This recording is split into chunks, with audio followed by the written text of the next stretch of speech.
ভারতের পশ্চিমবঙ্গের একটি নতুন বিতর্ক নিয়ে আজকে কথা বলবো।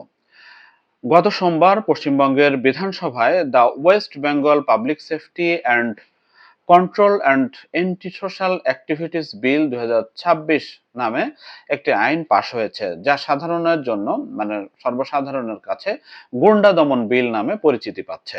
তো এই বিল নিয়েই মূলত বিতর্ক উঠেছে ভারতের রাজনৈতিক অঙ্গনে এবং মানবাধিকার কর্মীদের মনে। বিরোধীদের তো বটেই। তো শুরুতেই জেনে নেব যে এই বিলে কি আছে, কি বলা হচ্ছে। তো এই বিলে সরকার যদি মনে করে যে কোনো ব্যক্তি সমাজবিরোধী কর্মকাণ্ডে জড়িত অথবা ভবিষ্যতে জড়াতে পারেন এমন কোনো আশঙ্কা, এমন কোনো সম্ভাবনা তৈরি হয়েছে, তাহলে তাকে বিচার ছাড়াই আটক করা যাবে এবং প্রতিরোধমূলক আটক করার সুযোগ রয়েছে বা আটক করা যাবে বলা হচ্ছে। প্রয়োজন হলে তার সম্পত্তি বাজেয়াপ্ত করা যাবে, 1 বছরের আটকাদেশ রাখা যাবে। এই গুন্ডা বা সমাজ বিরোধীর সংজ্ঞায় যে বলা হচ্ছে যে চাঁদাবাজি, বেআইনি দখল, সরকারি বা বেসরকারি সম্পত্তি নষ্ট করা এবং জনমনে আতঙ্ক সৃষ্টি, সংঘবদ্ধ অপরাধ সহ বিভিন্ন কর্মকাণ্ড অন্তর্ভুক্ত করা হয়েছে। অর্থাৎ এই সমস্ত কর্মকাণ্ডের সাথে কেউ যদি জড়িত হয় কিংবা জড়িত হতে পারে এমন মনে হয়, তাহলে তাকেও আটক করা যাবে। অর্থাৎ মানে আগাম আটকের ব্যবস্থা। অর্থাৎ এতে করে মানে সরকার বিরোধী যে কেউ, সরকার বিরোধী যে কোনো রাজনৈতিক দল, যে কোনো সামাজিক সংগঠন, যে কোনো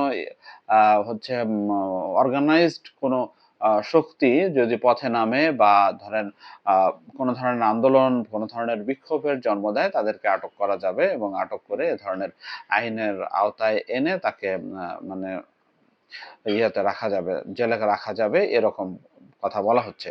যদিও সরকারের পক্ষ থেকে বলা হচ্ছে যে এই বিদ্যমান আইন সংঘবদ্ধ অপরাধ, সিন্ডিকেট, তোলাবাজি ও রাজনৈতিক সহিংসতা দমনে যথেষ্ট নয়।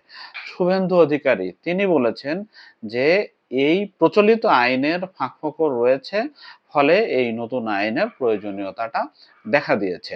তো এটি হলো সরকারের বক্তব্য।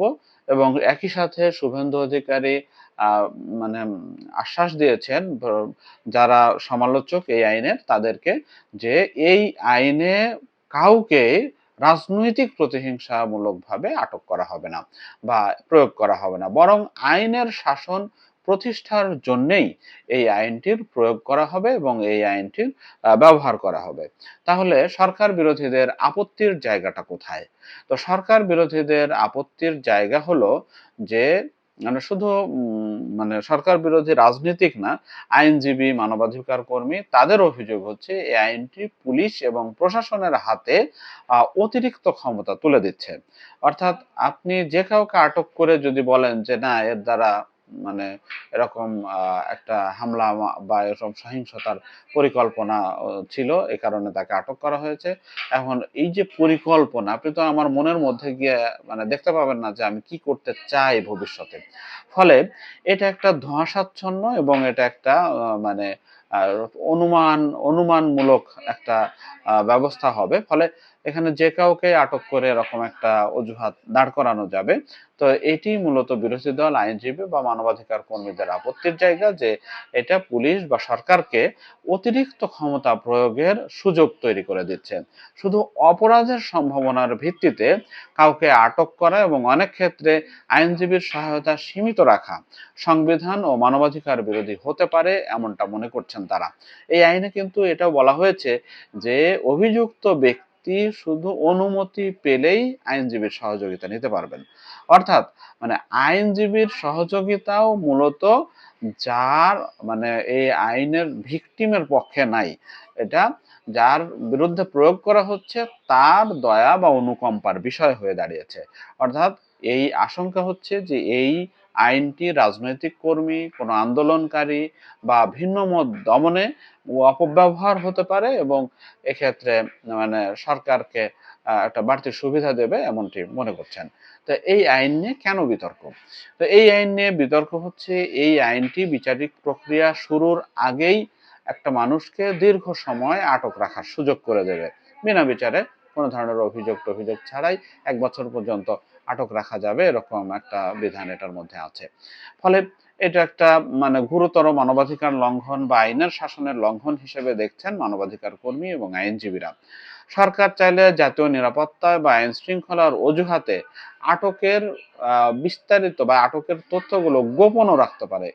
এই বিধানে এটাও রাখা হয়েছে, যেটি মূলত মানে সুশাসন বিরোধী, গণতন্ত্র বা আইনের শাসন বিরোধী হিসেবে মানে স্পষ্ট। মানবাধিকার সংগঠনগুলোর মতে যে এতে দরিদ্র, সংখ্যালঘু এবং আন্দোলনকারীরা সবচেয়ে বেশি ক্ষতিগ্রস্ত হবেন, এমন আশঙ্কা রয়েছে। তারা এই আইনের সঙ্গে এর আগে ইউএপি এর মতো যে আইন, সেটারও কঠোর আইন, সেই আইনেরও তুলনা করেছেন। তো এই আইনটি ধরেন উত্তরপ্রদেশে দীর্ঘদিন যাবৎ মানে প্রচলিত, ভারতের আরো অন্যান্য রাজ্যে এটা প্রচলিত আছে।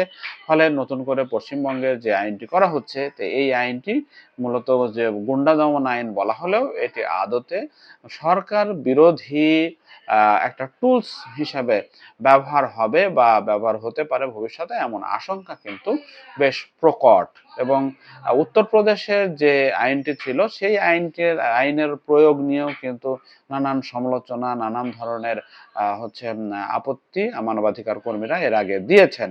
তো এই বিলটা মূল কথা যে না, নিরাপত্তার অজুহাতে নাগরিক স্বাধীনতাকে কাঠগড়ায় দাঁড় করানো, এই হিসেবে মূলত দেখা হচ্ছে যে এটি মূলত অপরাধ দমনের জন্য প্রয়োজনীয় আইন নয়, এটি আর কি রাজনৈতিক একটা আইন, যেখানে ভিন্ন মতকে দমন করাই এর নেপথ্যে ব্যবহারের আশঙ্কা। তো এই আইন প্রয়োগ মানে নিয়ে যে বিতর্ক, সেখানে বিরোধীরা, আইনজীবীরা বা কলকাতার সিনিয়র আইনজীবী তারাও এটি বলছেন যে বিদ্যমান আইনে যদি সঠিকভাবে প্রয়োগ করা হয়, তাহলেই এটা যে ধরনের অপরাধমূলক কর্মকাণ্ড দমনের কথা বলা হচ্ছে, সেটি বিদ্যমান আইনেই এটাকে ব্যবস্থা বা এর মানে বিহিত করা সম্ভব। নতুন করে আইনের প্রয়োজন পড়তো না। তো নতুন এই আইন নিয়ে বিতর্ক আরো চলবে। এখন এই আইনের প্রয়োগ শুরু হলে এই বিতর্ক আরো প্রকট আকার ধারণ করবে, এমন শঙ্কার কথা জানাচ্ছেন মানে রাজনৈতিক বিশ্লেষকরা এবং মানবাধিকার কর্মী ও আইনজীবীরা।